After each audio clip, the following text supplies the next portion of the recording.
প্রধানমন্ত্রী নরেন্দ্র মোদী তৃতীয়বারের জন্য তার মন্ত্রিসভা গঠন করে ফেলেছেন। এই মুহূর্তে মন্ত্রিসভার প্রথম বৈঠকের ছবিও আমরা পাচ্ছি। আমরা কিছুক্ষণের মধ্যে আপনাদেরকে সেই ছবি দেখাবো। মন্ত্রিসভার প্রথম বৈঠকের ছবি, যে বৈঠকের পর আরও গুরুত্বপূর্ণ খবরও দেওয়া আছে। মন্ত্রিসভাতে কে কোন দায়িত্ব পেলেন, গতকাল তো শপথ গ্রহণ আপনারা দেখেই নিয়েছেন। এই মুহূর্তে আপনারা দেখতে পাচ্ছেন যে ছবির কথা বলছিলাম, প্রধানমন্ত্রী নরেন্দ্র মোদী তৃতীয়বারের জন্য শপথ নেওয়ার পর মন্ত্রিসভার প্রথম বৈঠকের ছবি। তৃতীয়বার নরেন্দ্র মোদীর মন্ত্রিসভার প্রথম মন্ত্রিসভার বৈঠকের ছবি দেখতে পাচ্ছেন এই মুহূর্তে। সেই ছবি, মন্ত্রিসভা শপথ নিয়েছে গতকাল। আজই কেন্দ্রীয় ক্যাবিনেটের প্রথম বৈঠক। এই বৈঠকের পরে আনুষ্ঠানিকভাবে ঘোষণা হবে কোন মন্ত্রী কোন দপ্তরের দায়িত্ব পাচ্ছেন। এই মুহূর্তে যে ছবি আমরা পেয়েছি আপনাদেরকে দেখাচ্ছি, এবং যথেষ্ট ভালো মুডে প্রধানমন্ত্রীকে দেখা যাচ্ছে। সঙ্গে সঙ্গে তার সহযোগী, তার মন্ত্রিসভাতে তার সহকর্মীদেরকে অত্যন্ত ভালো মুডে দেখা যাচ্ছে।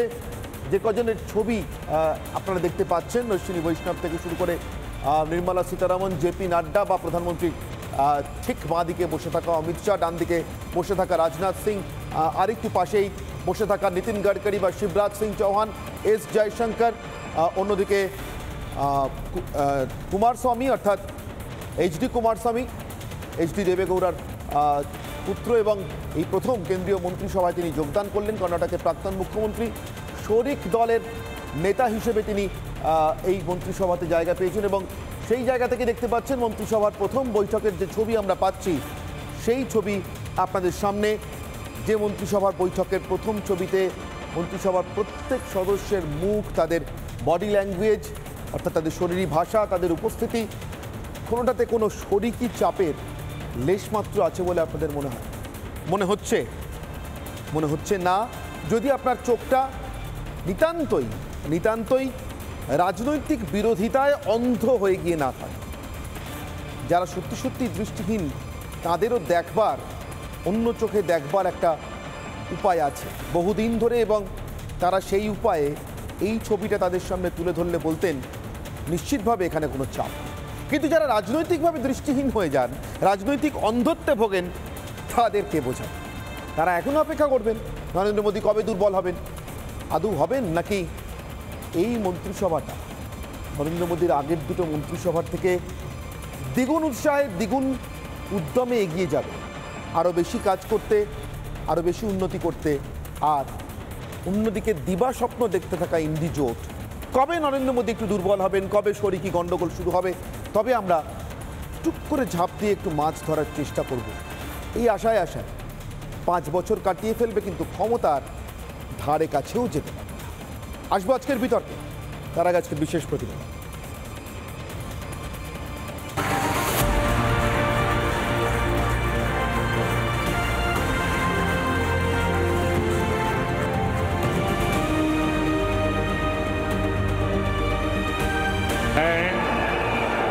नरेंद्र दामोदर दास मोदी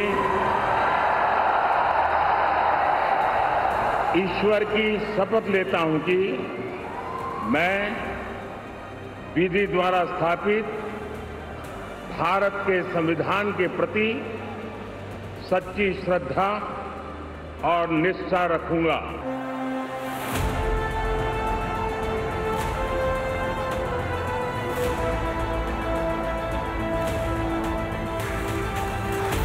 তৃতীয়বার প্রধানমন্ত্রী হওয়ার পরের দিন দফতরে ঢুকেই হাততালির ঝড়। নতুন করে দেশ জুড়তে তৎপর মোদিও।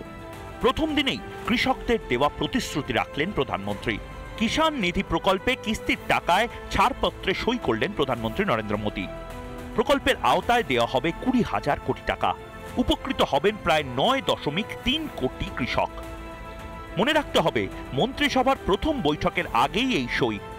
শরিকদের সঙ্গে নিয়ে চললেও শরিকরা যে কোনোভাবেই বাড়তি বোঝা নন, সে বার্তা স্পষ্ট।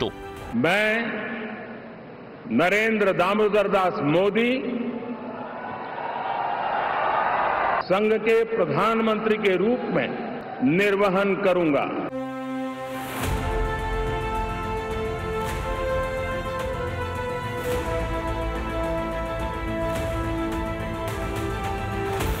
মন্ত্রিসভা গঠনেও স্পষ্ট শরিকদের সঙ্গে বোঝাপড়ার অভাব নেই। মন্ত্রিসভা নিয়ে সব শরিকের দাবি দেওয়া মাথায় রাখলেও মোদী মন্ত্রিসভা মোদীর সত্ত্বেই। এই যেমন প্রতিমন্ত্রীর প্রস্তাব পছন্দ না হওয়ায় অজিত পাওয়ারের এনসিপি সরে দাঁড়ালো। এনসিপিকে ছাড়াই তো দিব্য মন্ত্রিসভা গঠন হয়ে গেল। কই মিলিজুলি সরকারের জন্য সামান্যতম দুর্বলতার আভাসও তো নজর পড়ল না। সমর্থনের বিনিময়ে কোথাও শরিকি চাপে পিছিয়ে আসার কোনো লক্ষণই নেই। অথচ মোদী মন্ত্রিসভা নিয়ে সে কি ভীষণ চিন্তায় ইন্ডি।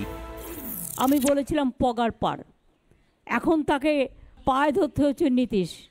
বাট এদের আমি খুব ভালো করে চিনি, 2/3 মেজরিটি নেই, তার মেরুদণ্ড মানুষ ভেঙে দিয়েছে।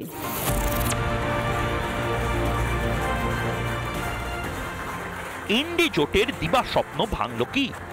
মোদীকে দুর্বল দেখার স্বপ্নে বিভোর ইন্ডির ঘুম ভাঙার আগেই শেষ হয়ে যাবে মোদীর তৃতীয় দফা।